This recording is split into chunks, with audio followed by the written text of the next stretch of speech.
What's up, YouTube? It is your boy JB, and we are here today with the review for Delilah. This is season 1, episode 8, and it's the season finale. And the episode was titled The Long Game.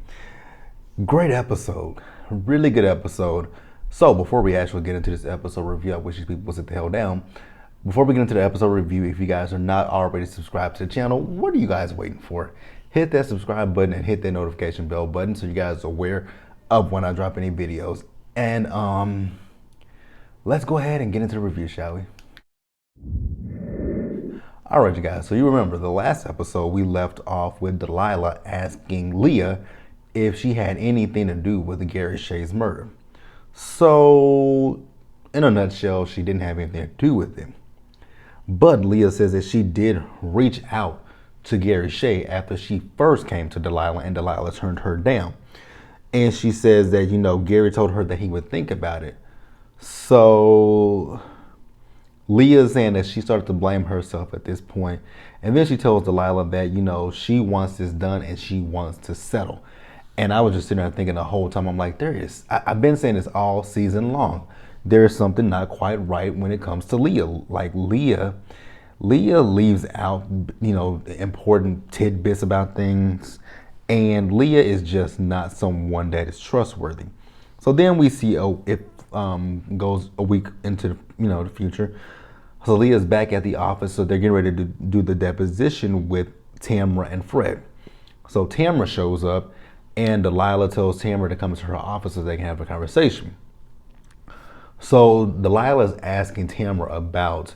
You remember that Delilah wants Tamra to get Fred to say that, in this deposition, she wants him to say that he did not fire Leah because she did a bad job. And Tamara says, I'll see what I can do.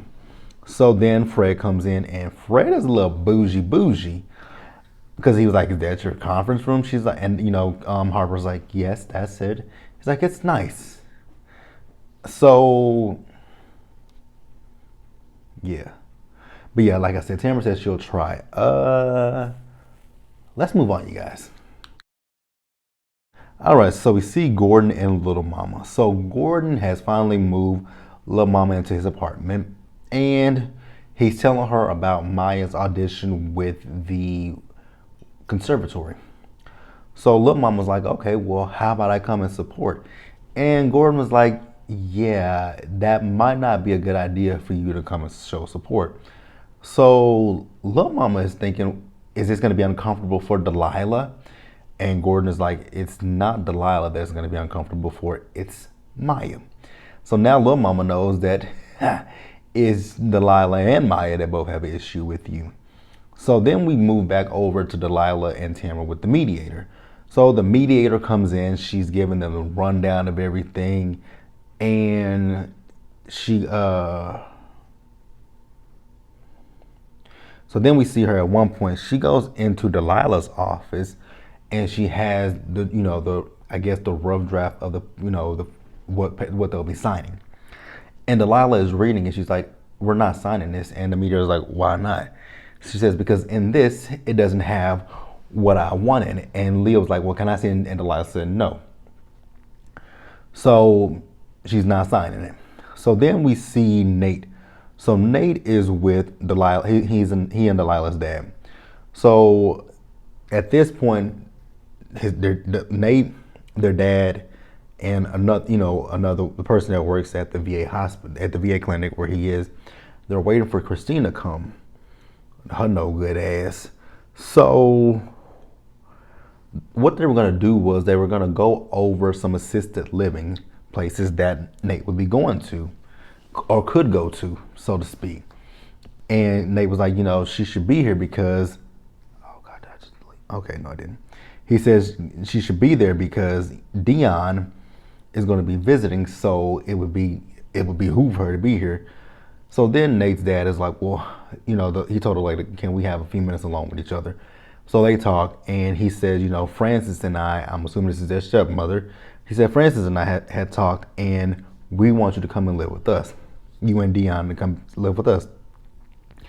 And Nate was like, you guys don't have enough room for me and Dion. He says, you're correct, we don't. But right now, Francis has some contractors over to the house.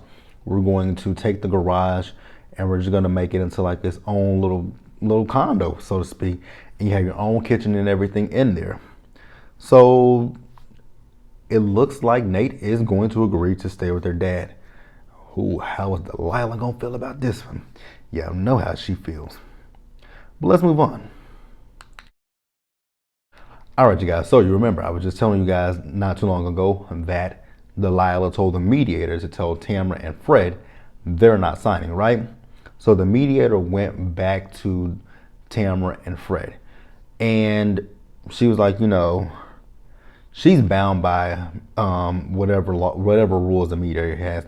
So whatever Fred says to her, she can't go in. If it goes to court, she cannot testify. But she tells them that Delilah says that she has proof about those transfers being fake and them not being Leah that was did it. And she also wants for, in this paperwork for Fred to say that he did not fire Leah because of a bad job. So then, they're asking questions about the proof, and she tells them, the mediator tells them what she knows. And she also shows them what Delilah wants, which is, like I said, it's to be spelled out specifically that Leah was not fired because of a bad job. So Fred reads it. He asks Tamra, if I sign this, will this come back to bite me in the ass? And she was like, well, Leah's gonna have to sign so many NDAs and all kind of stuff like that. He says, you know what I'm talking about. That other little bitch. I was like, oh wow, he called her a little bitch. And the look on Tamra's face, I'm like, Tamra, if you don't put him in his place, like I get that he's your client, but put him in his place. So he asked her, should I sign this?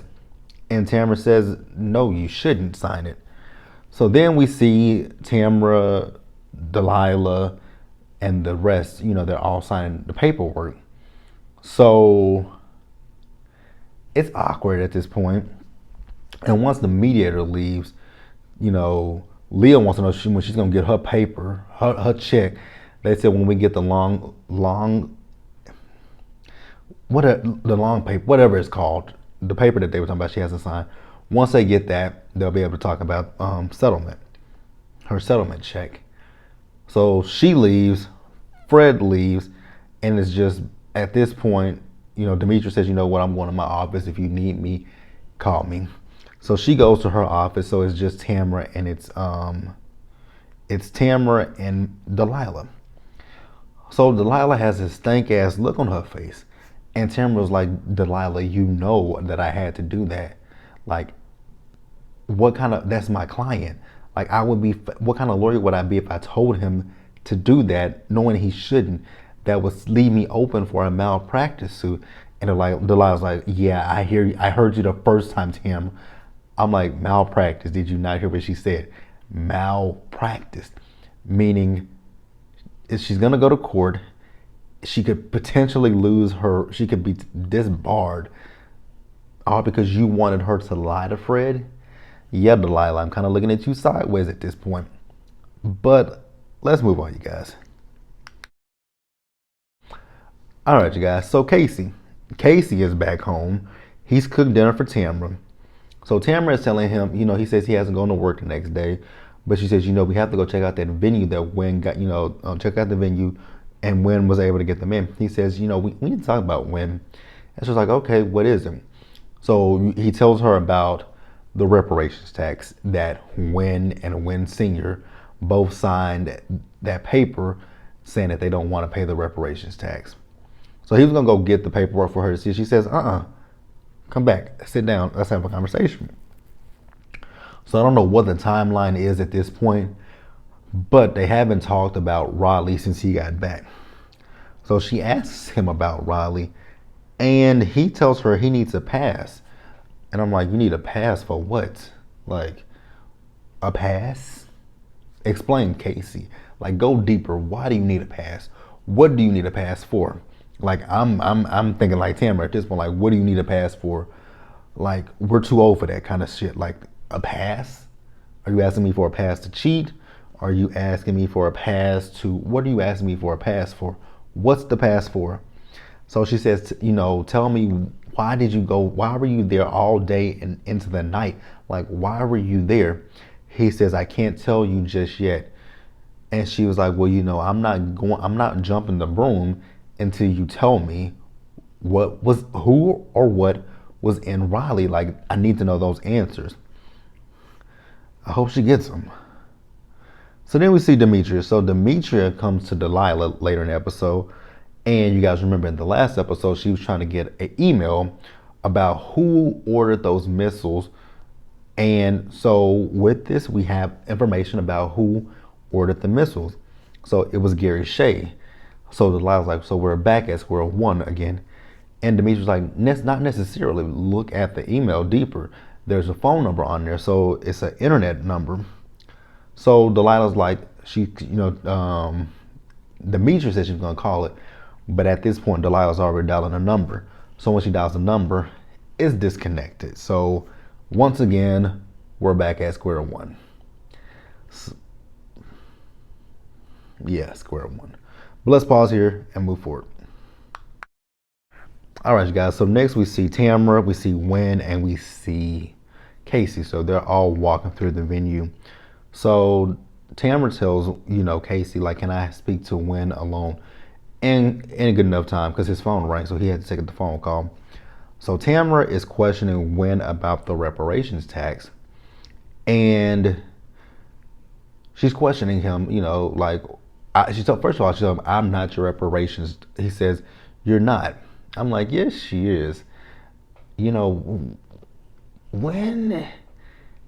the apple doesn't fall too far from the tree. If your daddy's racist, I'm going to assume that, you might be racist. I'm going to assume you're racist. I'm not going to, you might not be, you might be. But yeah. So Wynn says that his heart is in the right place, but his dad's is not. And she tells him, make a stand.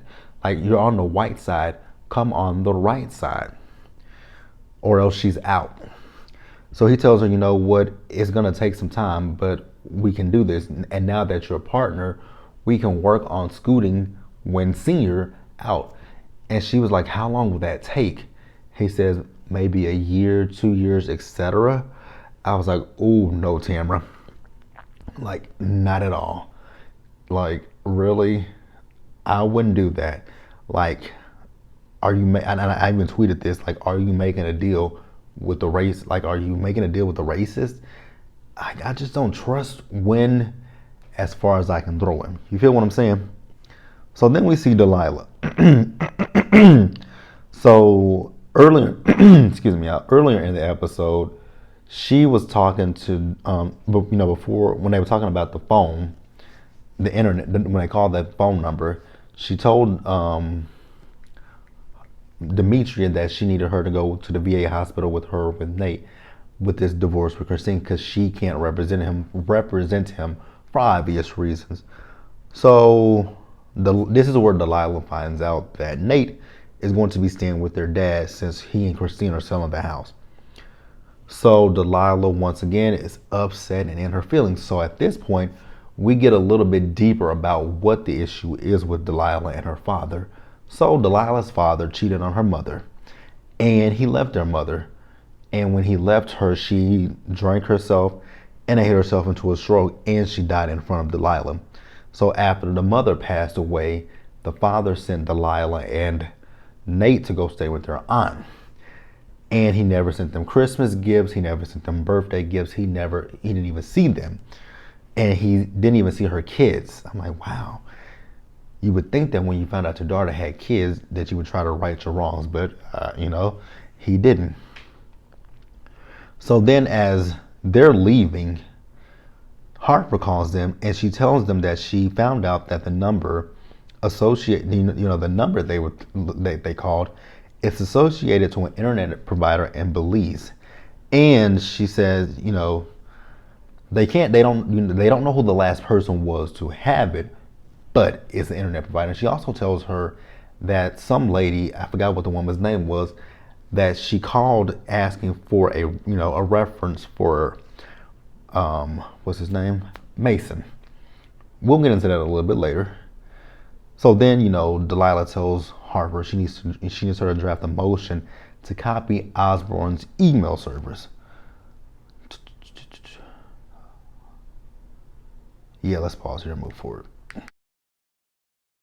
All right, so later in the episode, we see Tamara. So Tamara calls Delilah. It's the long form. I didn't type it in the first half of the episode, but it's a long form. So Tamara told Delilah she sent her the long forms, and Delilah's like, I got them. And then, Delilah's like, I just don't have it in me right now to talk about this case. So Tamara reminds her of the engagement party. And she's like, I remembered. I'm like, damn, Delilah, you got to be that. Delilah is a little surly. So then we see Delilah at her office. Leah has her check in hand, and she is just elated to have her check in hand. So Harper and Demetria come to the door, and they tell Delilah, come here. So now they know who actually ordered those missiles. They have an email, they have a paper, and the person who ordered it is at the top of the list. And Delilah is looking at the paper. I'm like, it's gotta be Leah. And lo and behold, it was Leah. So we find out that Leah knew this whole time about everything. And Delilah's just questioning her, like, why would you do that? Like, what the hell? So she said, so when you went to Fred's house, that's what you went there for this? She said, yes. And that's why his wife called the police? She said, yes. So she went to, she came to Delilah. Delilah turned her down. She went to she went to Gary Shea. Gary was going to help her, and she was going to come back to Delilah with a white person attached to it. But then I think Delilah started, digging deeper and found out about Nate and everything. But it's just the fact that Leah, I've been saying this since episode 1, Leah was not trustworthy. I knew it. Like, the woman has lied since the beginning. I'm like, when she lied about those photos, I'm like, if you can lie about something as small as some photos, what won't Leah hold back? I knew Leah was up to no good. I just knew it all along. But, Delilah's, talking to Leah, and she's like, and Leah's like, but I can't even testify now. She's like, I know you can't testify, but give me something, give me anything that I can use and when it comes to Fred. Like, that damn Leah. So then we do see Delilah. So Delilah goes over to Fred, and she tells him that she wants him to set up a fund for the soldiers. She tells him that she got an email and that she's also been in contact with Rick Pattingale. He says that he wants to put this behind him. She says, okay, you can put this behind you once you put up $100 million. And, he says, okay. He agrees because now he's running scared, thinking that she has these emails and that she's been in contact with Rick Pattingale. So Fred is just basically at this point freaking out. So Delilah got what she wanted. All right, guys, let's move on and wrap the episode up. Now, Delilah, I get it. Your dad, not a good person. But Nate is going to go stay with him. He says that he's retiring because, you were asking who's going to babysit Dion. He says he's retiring. She said, you said you would never retire. Well, things change. And, she says, but she doesn't believe in it. And he's like, Delilah, let it go. And she's like, okay, well, maybe me and the kids can come over for dinner sometime. What if I was her dad? I would have told her to go to hell. Just keeping it real with you. I would have told Delilah she can go to hell. Period, point blank. Because she's just being, like I said, Delilah's just, again, surly. But let's wrap the episode up. Great episode, great first season. Got to give it to OWN and everybody who's behind this show. Amazing. So you guys, like I was saying, Tamara's engagement party. So we see Tamara and Casey. Then Delilah and the kids show up. Tamara is introducing the kids to Madam Mayor. She's introduced, Maya plays the violin, and what is his name? Marcus, he sings. Then somebody else comes in, and, she and Casey go meet them. Then She comes back by herself. She's talking to Delilah and the kids. And then Jamal comes over and she takes the kids to meet the people that, Casey and her just talked to. Then she brings the kids back to introduce them to Casey. So we find out that, not Casey, Jamal. So Jamal plays the piano. So Jamal and Marcus go off. And then Delilah and Tamara have a conversation. They talk about Casey and this whole Riley situation, but I have to give it to Delilah. Instead of her saying, girl, he might be cheating on you, she says, it's gonna be okay, Tamara. So I did like that. What else happened? I'm trying to see before if anything else. Oh yeah. So Tamara told Delilah that Wynn called her and she's talking about Fred, and Delilah's like, you know what, when it comes to Fred and our friendship, let's just wait. Let's just talk about that at a different time. So then Harper shows up, and Harper says that the lady that called for Mace, she's missing. And they're now looking for the last person that was with her, and that last person that was with that woman is Mason. And they have, I think, did she say they have a warrant out for him at this point? But he can't be found. So season 1 ended on a cliffhanger. Where's Mason and where's this woman at? So I definitely hope we get a season 2 of Delilah. Like I said, I've enjoyed Delilah. Very good season, very good series so far. Really good. So yeah, hopefully we get a season 2. And if we do get a season 2, I'll be back here with more reviews. So until the next review, you guys stay safe out there. Take care of yourselves. Remember, wash your hands, wear your mask, and socially distance, and we will get through this together. Actually, you might not have to wear a mask if you're fully vaccinated. We'll talk about that in the week's hottest topics. Also, you guys subscribe to the channel, hit that notification bell button, and share this video on social media. And so the next one, you guys, bye.